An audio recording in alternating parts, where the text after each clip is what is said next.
उसमें कुछ भी हो सकता है. You have to information technology की बात,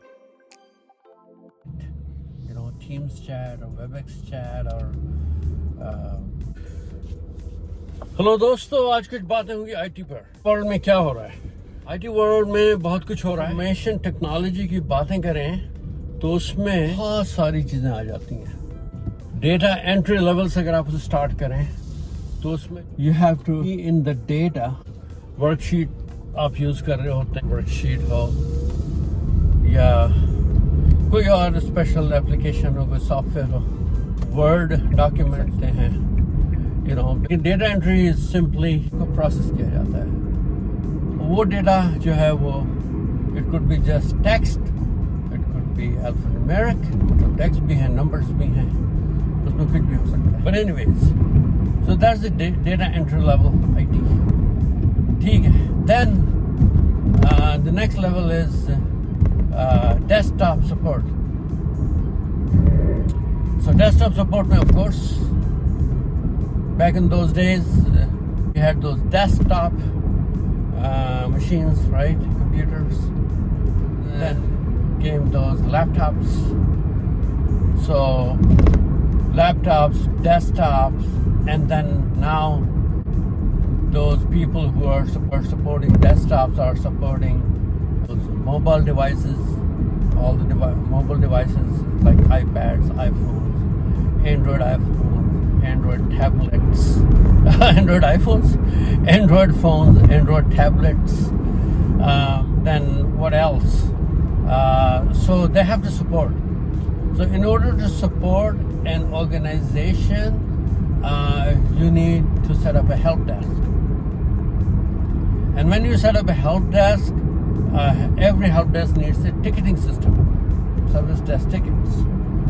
So it creates those service desk tickets. So self-service actually helps those users, those end users, to just go ahead, on the company website, intranet, and create your own ticket with enough details there, with the contact, phone number, building location, site location, stuff like that. So in a large organization, they have different, sites, different buildings in different cities. So they have their own IT team. So if Susan opens a ticket for Oakland, California, so Oakland, California staff will get that ticket in their queue, okay? And if John opens the ticket in Chicago, then the Chicago staff would actually get the ticket in their queue. But anyways, so these are those things. So again, there's also a very important thing in help desk and service desk is SLA, service level agreement. Service level agreement is number of days, number of hours, number of minutes, how fast you have to respond to that request. And also there are like priority 1, priority 2, priority 3. Priority 1 requests, actually they normally require a very rapid or instant response in order to mitigate the issue, resolve the issue, because it is enterprise-wide, not just site-wide or some group-wise or just one individual or something. It is basically a major incident, and that's why it has to be addressed as soon as possible. So that's what it is. So service level agreement is basically help desk. If it is outsourced or something, then that company, that vendor which is providing service desk to the company, right? The company doesn't have their own service desk, then they don't really respond to those issues or incidents on time. So that's how it goes. So SLA, and within an organization, some organizations don't really care about SLA. They have this, of course, priority ones are priority ones, right? But priority 2 or priority 3, sometimes priority 3 I have seen 3 days, and sometimes it is just 1 day. So it depends. Amount of work going on, volume of work, stuff like that, how busy the organization is or the business is. But anyway, so that's the service desk. So service desk is also using chat, Teams chat or WebEx chat or other types of business chats, which basically help the support team to respond to the issues quickly. And also they use email and phone at the same time.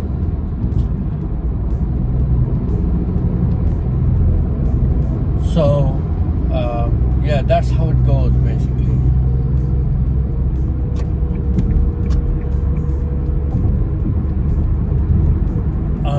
So this is very important in every organization.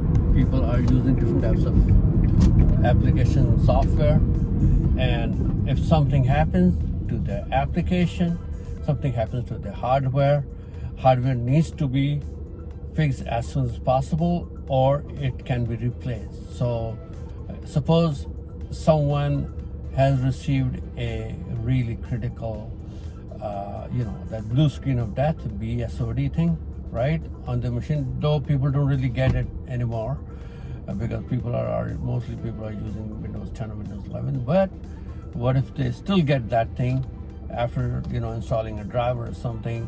Then it takes a while to recover that PC or that laptop and retrieve the data, save the data, stuff like that.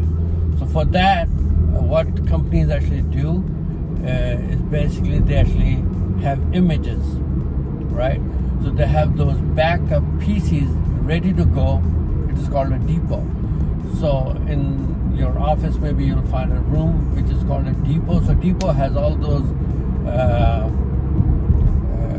readily prepped laptops which are ready to go. So in the event of a bad laptop, a laptop is not booting up, people have done their basic troubleshooting, even extensive troubleshooting can be done, but users company downtime or users downtime is companies can't afford it sometimes, right? If it is critical, it's a busy environment. A user without a laptop or a desktop is highly not acceptable. So that's why they have to replace the desktop as soon as possible, and for that they have to have a readily prepped laptop,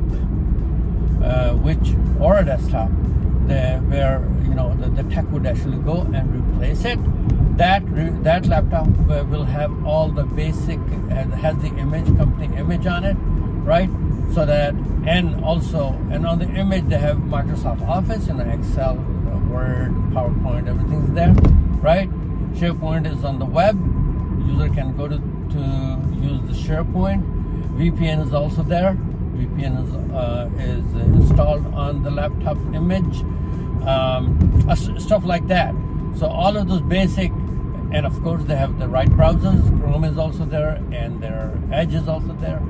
So if they need to use something right away, that image would have everything for them, all the basic icons. So we really have to make sure that the user is fine with the icon settings on the desktop. Some people are so picky about it. They basically say, hey, I don't really see my icons. So a little training is needed for those users. Go ahead and start using it while your original laptop is being diagnosed. We will deliver it soon, but in the interim, we really need to make sure that you are back in business, you're not losing anything, right? Your data is there, and your data is either on OneDrive or on the network shared drive, right? So we really have to make sure that users are using OneDrive, users are using the network drive. Don't save any data on your hard drive, because in the event of a system failure, then they can't really retrieve the data, right? So all the data should be on. So it is important actually. So now, since I have just mentioned network drive, so every company has a network. So they have this LAN, local area network going. Local area network is like they have a router or a modem and a switch. If it's like 50 employees, then they have a 48 port switch, I believe. Okay, and maybe 2 switches, but they will actually provide the LAN connections to all of those machines and hosts, right? That switch would, and that switch is connected to the broadband modem maybe. That broadband modem is has the backbone of what? AT&T, Verizon, Comcast, which is providing the internet, right? The main connection. So switch is connected to that, and switches other end is connected to that modem, and the other ports are connected with the other hosts, right? Laptops, desktops, in the company. And if they need to connect to other networks, it's a larger organization, other location sites, they have this router. So broadband modem would be connected to the firewall also. Yeah, I forgot the firewall. So firewall and firewall will connect to the router is connected to the switch, and then they will be able to connect to the world. But smaller organizations, again, if they have just 30 to 40 employees or something, they have a 48 port switch, and they are connected, and switch is providing the LAN connection. All of those machines will be connected with each other. Okay, they can actually share the files, they can connect to the internet, they can do a lot of stuff. So this is pretty much it about networking. So in the networking, again, switches actually they use the MAC address, routers use the IP address, and routers are used for connecting other networks, other routers, and switch is basically used for connecting the hosts, desktop, laptops, mobile devices, wireless. And the important part is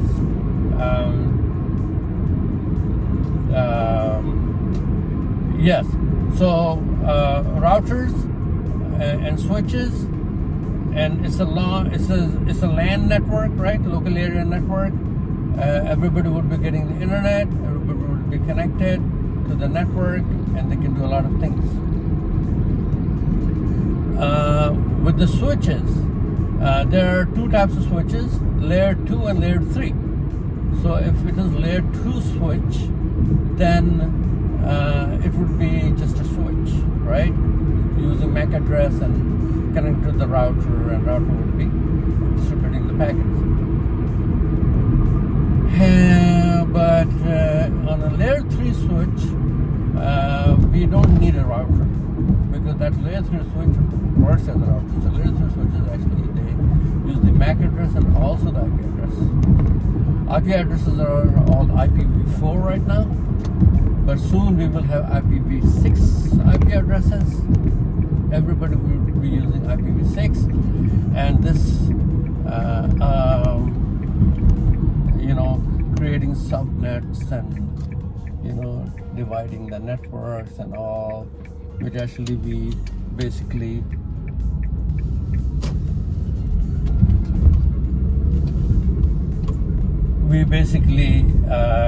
have to struggle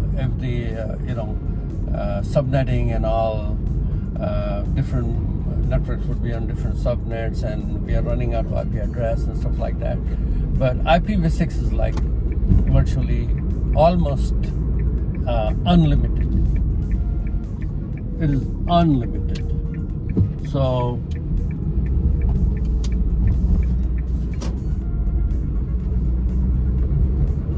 that's exactly what it is.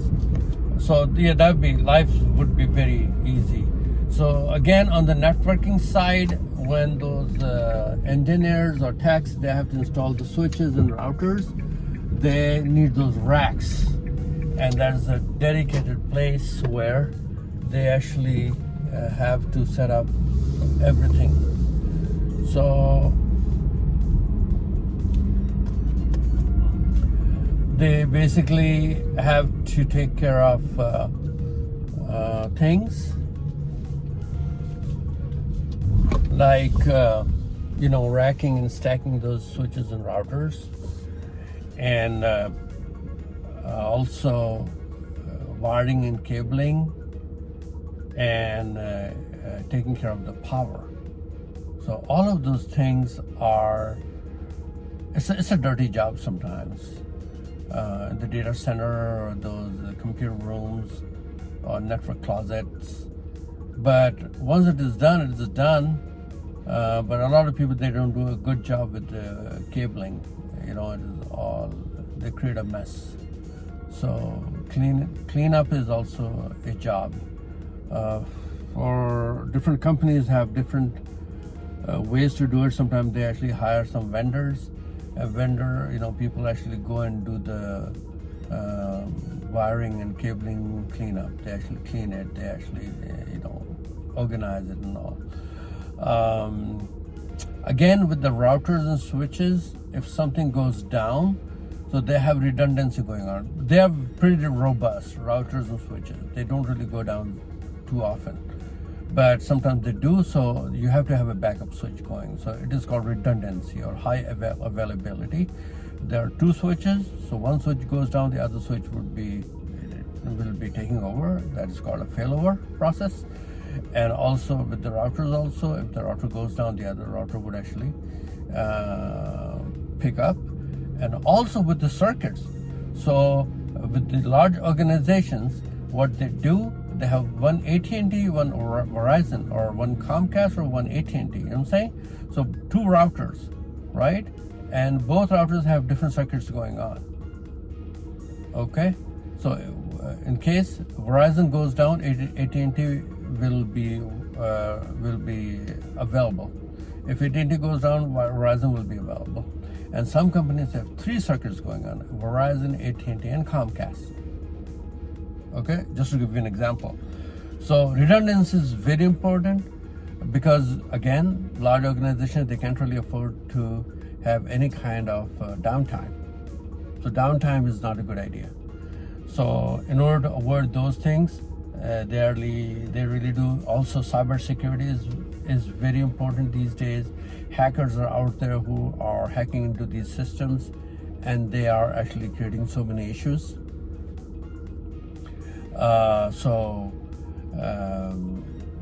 They actually try to hack into those networks through routers or switches, and then they actually access the entire network. You know what I'm saying? All the hosts and PCs and stuff like that, or the servers. So in order to control that part, every organization has the cybersecurity team. Cybersecurity team actually takes care of the firewall, those ACLs, access control lists, firewall policies, and also intrusion detection system services or system, IDS, intrusion prevention system, IPS, and they have those training going on for the employees to create awareness. Why do we need cybersecurity? Who are those hackers out there? What are the ways to hack into the system?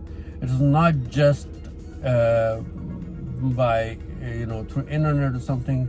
It is being done by physically people actually get into the office buildings by piggybacking, right? And they actually go and access any laptop or something where the employee is on vacation or something, so they actually go and sit on her desk or his desk and just start, hacking into those systems, logging into the systems, trying some, because most of these people, they don't really use a very robust or very strong password. So hacking into those systems not a problem. Or someone is at lunch and that person would go and his or her laptop is not logged, right? And he would actually go and do his thing. Social engineering, talking people into giving away their passwords, their user ID, and other credentials. That's also the thing. Phishing is out there. People are sending those phishing emails, right? And you actually go ahead and click on those links. And so cybersecurity team, the security team in every company, they basically create awareness among the employees. They actually teach them, educate them about how to protect your system, company data, and everything from these people. So this is pretty much it. This is all IT. Well, IT is all about. On the database side, databases are huge. Again, people are using, SQL's database, Oracle, Informatica, and MongoDB, and AWS databases, Google database, you name it, Azure database, and those databases are on the cloud. But again, those database administrators and other engineers, they really have to make sure data is not exploding out of busting out of seams. So when the data becomes too big, then it's called big data. And managing big data is also an issue. So that we have special software and all like Hadoop and other, I think Joomla, Hadoop and stuff like that. That's what they actually use. And also on the development side, again, companies have their own development team. They actually create apps for them. And also there are third-party software available. Companies go ahead and just buy them and buy the support with those software. Anyone has any issues with those applications, they can actually call the software developer company, the actual company, software company can be contacted, and they can actually give them enough support. Sometimes the tech has to come, sometimes they actually do it remotely. But anyways, that's what IT is all about. I'm not saying like that's the most ultimate information I provided you guys, provided to you guys or shared with you guys, but this is pretty basic stuff I just told you. It is like huge. It is very vast. And AI is being introduced, and AI is basically working on different lines. Basically, they are, and AI is being integrated into every walk of life and department. And people are kind of a little skeptical because they're under this impression AI would actually replace their job, but it's not going to happen in the near future. It will take a while if it ever happens, but it will add more efficiency in your existing work, that's for sure. And AI, again, the sky's the limit. It has limitless possibilities. AI with the robotics, augmented reality, virtual reality, it is all very futuristic, and it would definitely be very helpful. And again, it would be a part of IT. So IT is already using IBM Watson, has been around for quite some time, which is all AI. And then again, when we start talking about ChatGPT, Microsoft's Pilot, this other third-party software like Claude, right? Call Annie, and there's those text-to-video software like Pictory, Animoto. So Pictory, Animoto, and Blender, and Sora. There's so many AI software out there, like text to image or text to video, and people are really using those software, and new apps are coming out, and those apps and those applications, tools are all AI based, and some of them are really surprising. So this is pretty much it. I hope you like this video. If you have any questions or something, you can just go ahead and leave some comments in the comments area. And again, I have created this video to educate myself. When you leave some comments, if you have some more details about different IT areas, feel free to share with me in the comments. Other people would also get educated. Again, thanks for watching this video, and take care all. Bye-bye.